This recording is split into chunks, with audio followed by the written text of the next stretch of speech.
instead of the term, how can we love ourselves more, I'd like to ask, how can we accept ourselves more? That in the way most of us have been socialized, the way in which a child learns, the initial learning, is that the parent is under pressure to socialize the child, to make the child socially functional. And in doing that, they emotionally, whether they intend to or not, reward and punish the child for behaviors.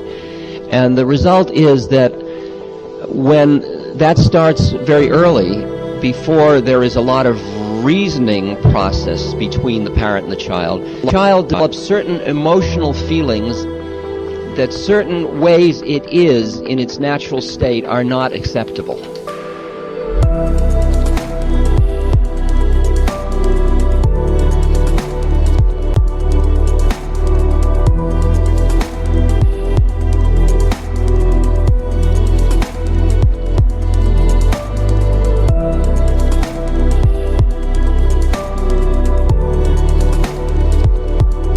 And the result is some feelings of unworthiness or inadequacy or something in most human beings as the result of socialization. Very few people ever come through socialization unscathed in some way or other. I mean, that's not an unfair statement, I don't think.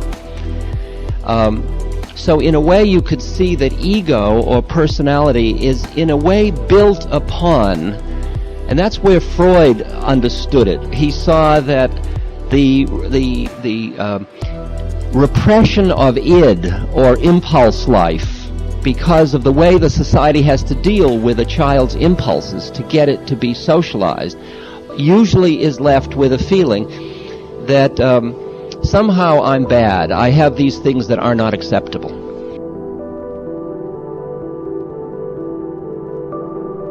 So then you build this social structure, and often what you end up with is a personality that's constantly looking to the world and other people. Do you approve of me? Do you like me? Am I good enough? Am I acceptable to you?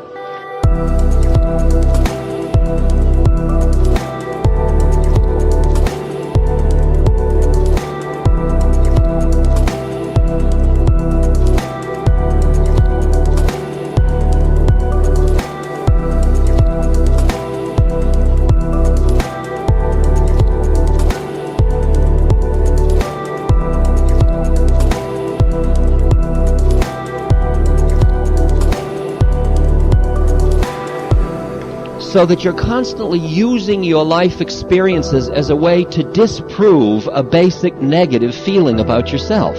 So many psychological systems, like Freud's system, for example, works primarily with negative going to zero. That's the domain that you work with. Right behind that is where the spiritual dimension begins, and that's a part that looks at the universe and just sees it as it is.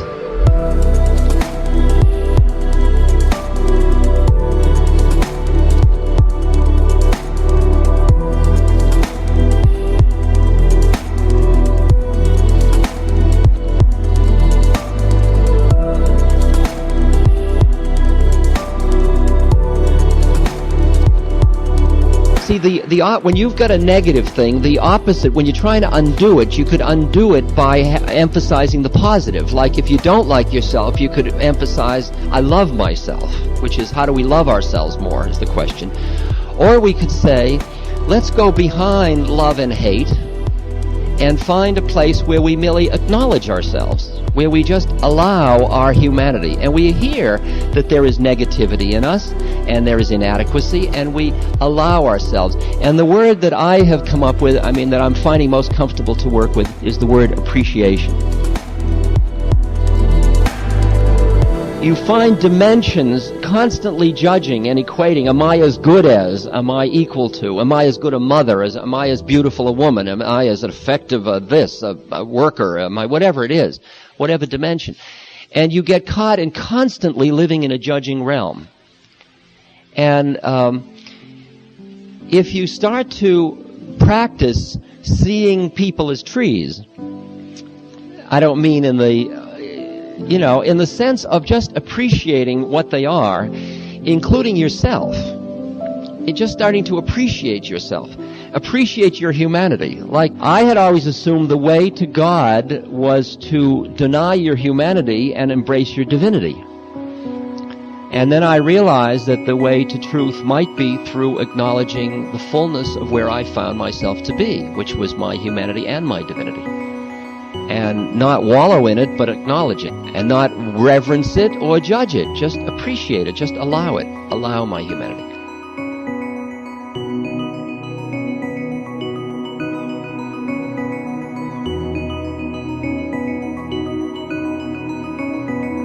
So I have gotten to the point now where I am what I am much more, and some people like it and some people don't like it, and if they like it, that's their problem, and if they don't like it, that's their problem. I don't take it all on myself. As I started to allow myself to be human more, just allowed what I am, things changed much faster in me. Things fell away more quickly. It was as if I was locked into a model which was based on that negativity, that dislike of myself. And once I just allowed that I am human with all the foibles, things started to flow and I could feel change occurring in myself. And then I would start to experience my own beauty.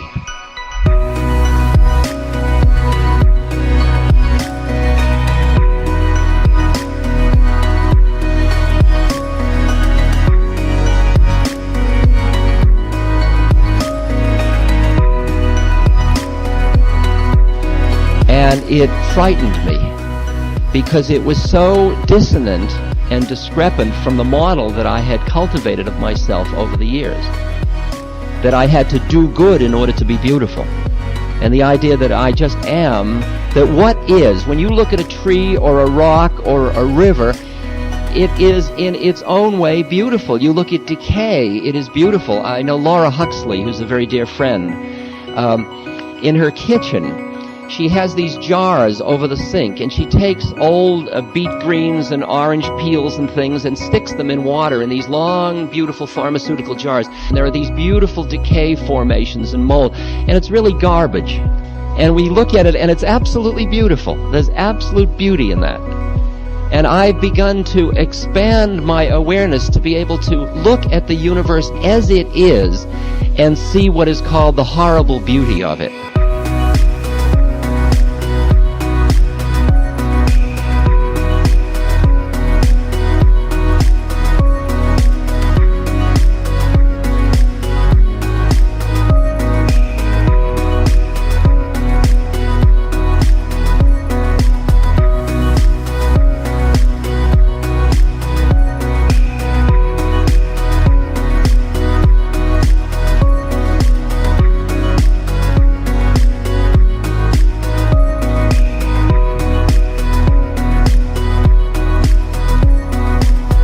I mean, I look at my hand and it's decaying, and it's beautiful and horrible at the same moment, and I just live with that, and with that I start to see the beauty in it. So we're talking about appreciating what is, not loving yourself as opposed to not liking yourself, but allowing yourself. And as you allow, it changes. That's about, I think that gets behind the polarities.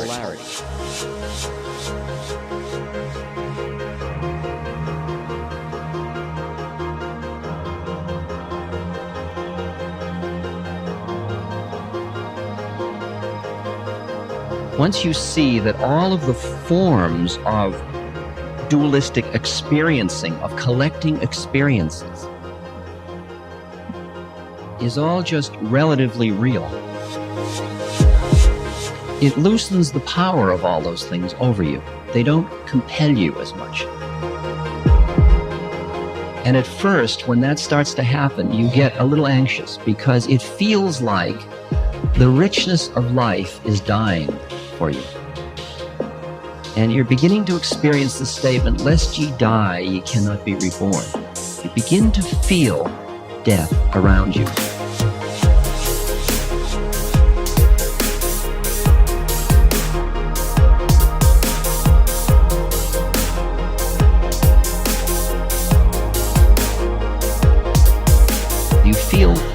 emptiness of things that previously were extremely pleasant to you.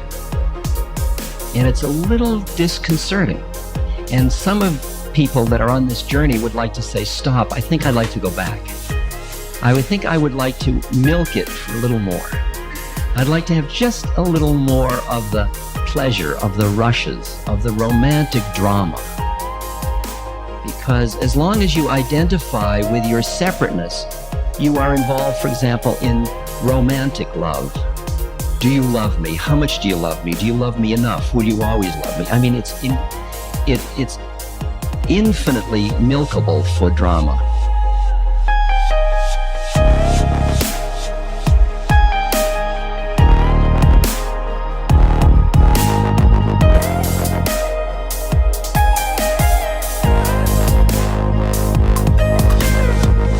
You huff and you puff and you make believe it matters even though you know that it doesn't. And that's the one that's very uncomfortable to most people. I was in Hawaii recently and I was trying to relate the cosmic giggle to suffering, which is an interesting challenge because suffering seems so real and heavy, and how do you giggle about that?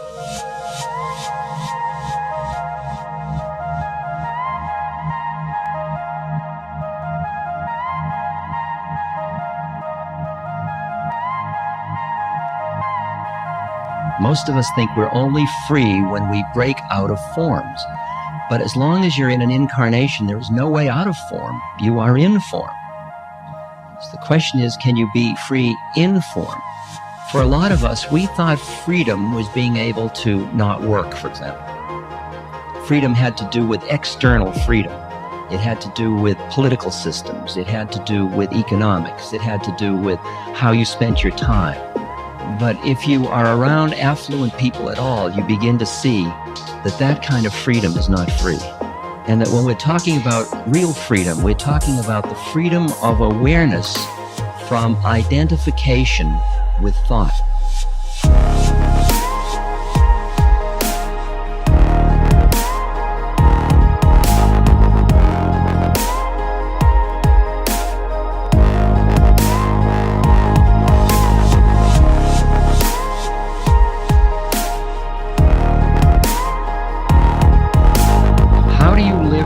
And do everything you do every day without getting lost in it.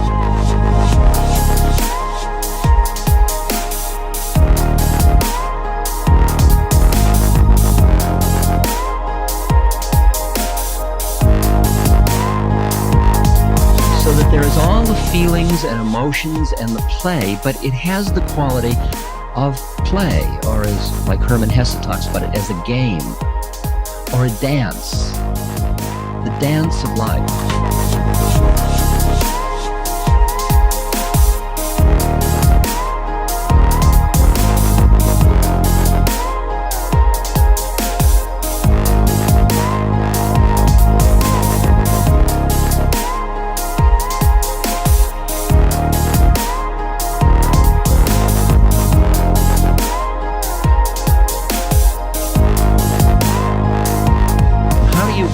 Live your life in such a way that it's dance or play.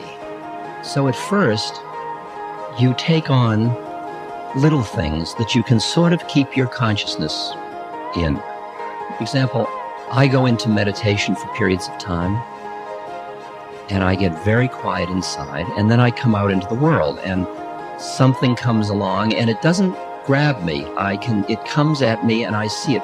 Like people's projections are interesting. When your mind is quiet, you see the way other minds project. Even as we are going through these little projective dances, we are recognizing one another behind the dance. And for you to see behind that veil and see that your child is just another being, just like you, just happens to be a little one. And that you have on this plane a function. You have a biological function, a social function, but don't get lost in it. Stay in the consciousness right behind it also, but fulfill it. That doesn't mean you say, oh, come on, you're not my kid, because as you allow more and more planes of reality, it's like baklava. It's just so many planes, so many levels of stuff. It's so thick. It's so rich. The moment itself is enough.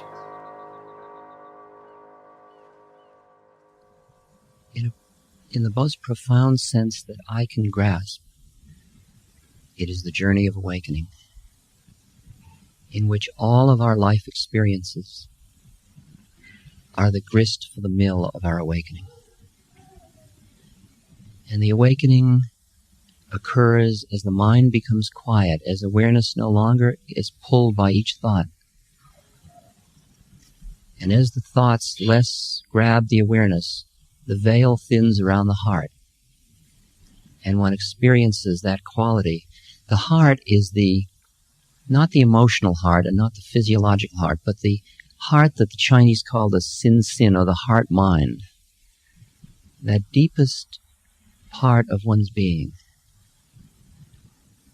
That suddenly becomes available. One begins to rest in it. As that quieting occurs, you are less caught in the models in your mind that have expectations about the future, that have clingings to your past, and you are more open to the fullness of this moment. This moment doesn't deny the past or the future. But if you watch the way your mind works when you're identified with the thoughts, even as you're having your supper, you're planning for your dessert. Even as you're having your dessert, you're planning for your evening. Even as you're having your evening, you're worrying about tomorrow. Even as you're doing one act, you're already in the next act. To pull your awareness back from the time-binding nature of mind allows you to be fully here. To be fully here. Am I happy? Yes, I'm happy. I'm happy because it's spring. I'm happy because people are having babies that are bringing joy into their lives. I'm happy because flowers are blooming. I'm happy for a myriad reasons. Am I sad? Yes, I am sad. Because every 45 seconds, a child is dying needlessly from hunger.